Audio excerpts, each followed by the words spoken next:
तो चलिए स्टार्ट करते हैं आज का हमारा पहला प्रश्न। आज का हमारा पहला प्रश्न है, माइक्रो प्रोसेसर किस प्रकार की डिवाइस है। हमारा जो माइक्रो प्रोसेसर है वो किस प्रकार की डिवाइस है। Option number 1 analogue, option number 2 digital, option number 3 hybrid, option number 4 mechanical. तो हमारा जो माइक्रो प्रोसेसर है वो कौन सा डिवाइस है।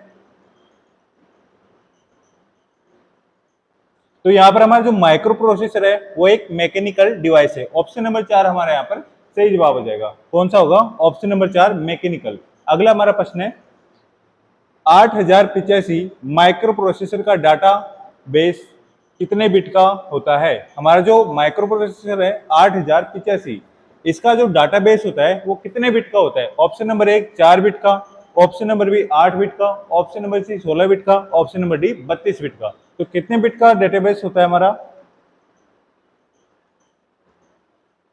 इसका सही जवाब है ऑप्शन नंबर बी 8 बिट।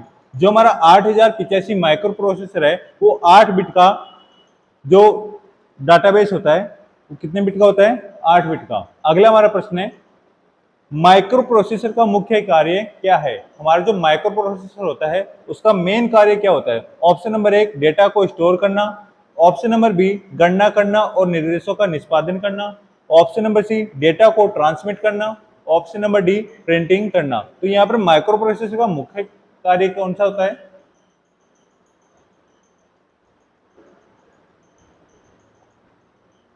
यहाँ पर हमारा जो माइक्रो प्रोसेसर है इसका मेन काम होता है गणना करना और निर्देशों का निष्पादन करना। ऑप्शन नंबर 2 हमारा सही जवाब हो जाएगा। कौन सा होगा, गणना करना और निर्देशों का निष्पादन करना। नेक्स्ट हमारा प्रश्न है, 8086 माइक्रो प्रोसेसर का एड्रेस बस कितने बिट का होता है। हमारा जो माइक्रो प्रोसेसर होता है इसका एड्रेस बस कितने बिट का होता है।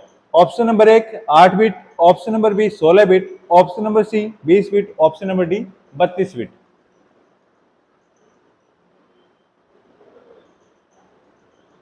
तो यहाँ पर हमारा जो माइक्रो प्रोसेसर का एड्रेस बस होता है वो होता है 20 बिट का। कितने बिट का होता है, 20 बिट का। ऑप्शन नंबर सी हमारा सही जवाब हो जाएगा। जिसका भी आंसर सी आया है उसका बिल्कुल सही जवाब है।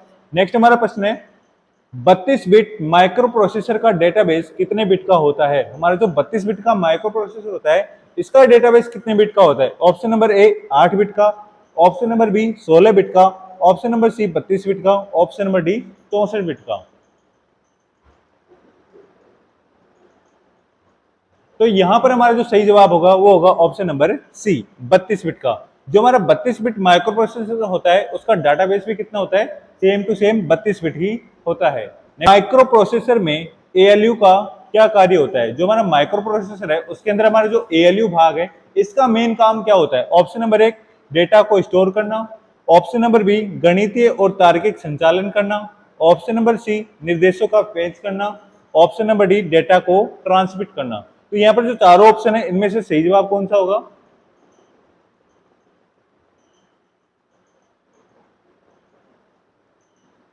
तो यहां पर हमारा जो सही जवाब होगा वो होगा ऑप्शन नंबर बी गणितीय और तार्किक संचालन करना। जो हमारा एएलयू का कार्य होता है वो कौन सा होता है, गणितीय और तार्किक संचालन करना। नेक्स्ट हमारा प्रश्न है, माइक्रो प्रोसेसर के कितने मुख्य घटक होते हैं। जो हमारा माइक्रो प्रोसेसर होता है इसके मेन कौन से घटक होते हैं और कितने भाग हैं उसके। ऑप्शन नंबर 1 2 3 4 या फिर 5।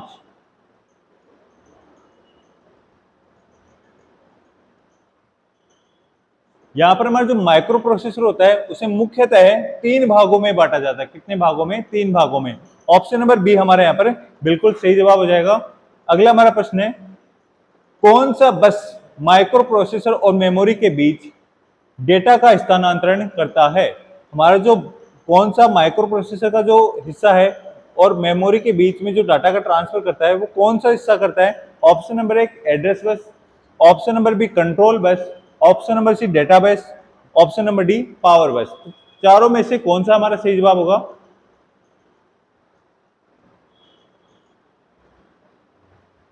तो यहां पर हमारा जो सही जवाब होगा वो होगा ऑप्शन नंबर सी डेटा बस। बस माइक्रो प्रोसेसर और मेमोरी के बीच डेटा को स्थानांतरण कौन करता है, तो हमारा करता है डेटा बस। ऑप्शन नंबर सी हमारा सही जवाब हो जाएगा। नेक्स्ट हमारा प्रश्न है, निम्नलिखित में से कौन सा 64 बिट माइक्रो प्रोसेसर है। तो इन जो चारों प्रोसेसर है इनमें से 64 बिट माइक्रो प्रोसेसर कौन सा होता है। ऑप्शन नंबर एक Intel 8085, option number B Intel 8086, option number C AMD Athlon, option number D Intel core i7। तो हमारा जो 64 बिट का माइक्रो प्रोसेसर होता है वो चारों में से कौन सा होता है?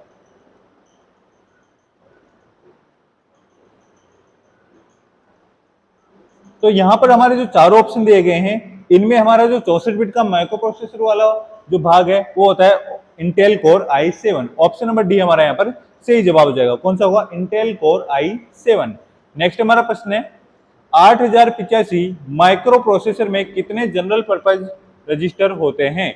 जो हमारा 8085 माइक्रो प्रोसेसर इसमें कितने जनरल पर्पज रजिस्टर होते हैं? Option number A 2, option number B 4, option number C 6, option number D 8।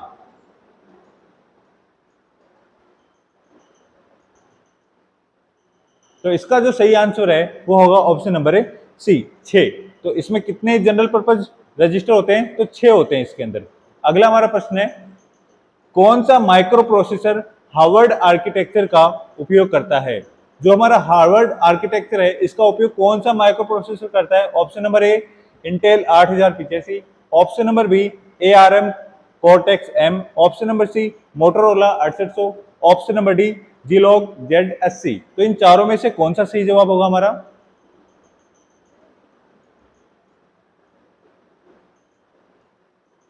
तो यहां पर हमारा जो सही जवाब है वो है option number B ARM Cortex M।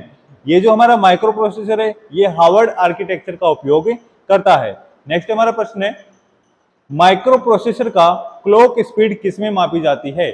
जो हमारा माइक्रो प्रोसेसर है इसकी क्लॉक स्पीड किसमें मापी जाती है? ऑप्शन नंबर एक बाइट्स में, ऑप्शन नंबर बी हर्ट्ज में, ऑप्शन नंबर सी बिट्स में, ऑप्शन नंबर डी सेकेंड्स में। तो हमारा जो माइक्रो प्रोसेसर होता है इसकी स्पीड किसमें मापते हैं हम?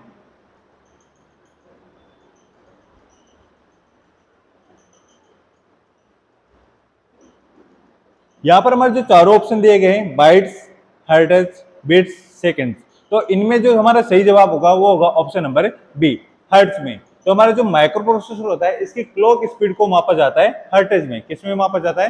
हर्ट्ज में। ऑप्शन नंबर बी हमारा सही जवाब हो जाएगा। नेक्स्ट हमारा प्रश्न है निम्नलिखित में से कौन सा सीपीयू का भाग नहीं है?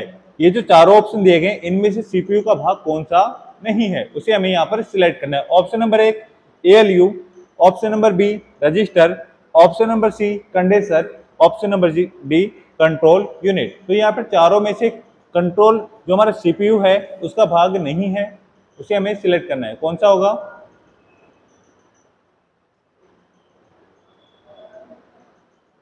यहां पर हमारा सही जवाब हो जाएगा option number C condenser.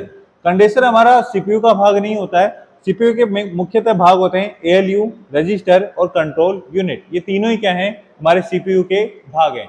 Next हमारा प्रश्न है 8051 माइक्रो कंट्रोलर के एड्रेस बस की चौड़ाई कितनी होती है? जो हमारा माइक्रो कंट्रोलर है इसके एड्रेस बस की चौड़ाई कितनी होती है? तो ऑप्शन नंबर एक 8 बिट, 16 बिट, 32 बिट और 64 बिट। चारों में से कौन सा आंसर सही होगा?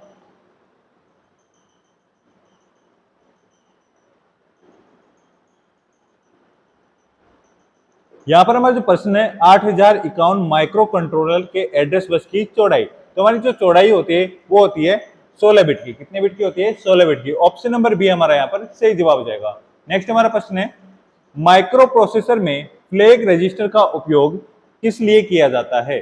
जो हमारा फ्लैग रजिस्टर होता है इसका उपयोग माइक्रो प्रोसेसर में किस लिए किया जाता है? ऑप्शन नंबर एक डेटा को स्टोर करने के लिए, option number B program counter के रूप में, ऑप्शन नंबर सी परिणाम के स्टेटस को इंगित करने के लिए, option number D address store करने के लिए। तो चारों में से कौन सा सही जवाब होगा?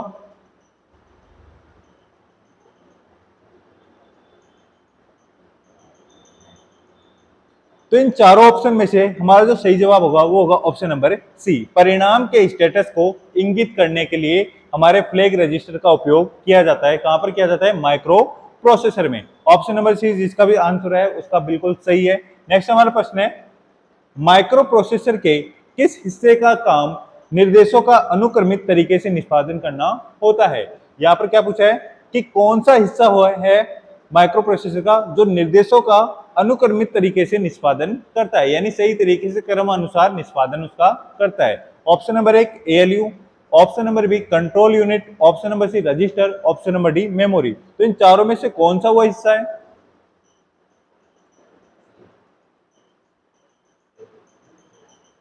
तो हमारा जो माइक्रो प्रोसेसर है इसका हिस्सा है कंट्रोल यूनिट। और कंट्रोल यूनिट क्या करता है, जो भी हमारे टास्क देते हैं, जो भी हम काम करवाते हैं कंप्यूटर से, उनको सही तरीके से क्रम अनुसार उनको कंप्लीट करता है। करता कौन है? Control unit.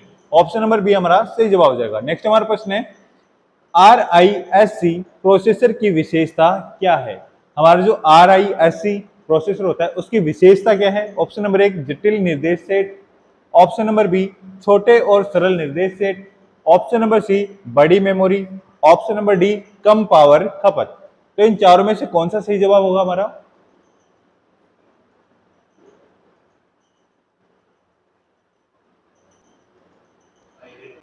यहां पर हमारा जो सही जवाब होगा वो होगा ऑप्शन नंबर बी छोटे और सरल निर्देश सेट। यहां पर हमारा जो RISC प्रोसेसर है इसकी विशेषता क्या है? छोटे और सरल निर्देश सेट को तैयार करना। अगला हमारा प्रश्न है 8085 माइक्रो प्रोसेसर में स्टैक पॉइंटर, कौन सा स्टैक पॉइंटर का क्या काम है? ऑप्शन नंबर एक डेटा को स्टोर करना, ऑप्शन नंबर बी एड्रेस को स्टोर करना, option number C stack top का एड्रेस स्टेप करना, option number D program counter का बैकअप लेना। तो हमारा जो स्टैक पॉइंटर है इसका मुख्यतः काम क्या होता है?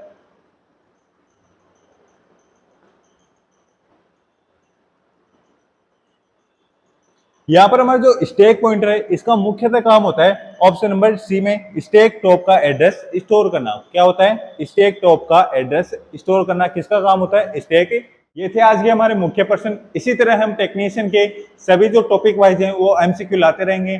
धन्यवाद। जय हिंद, जय भारत।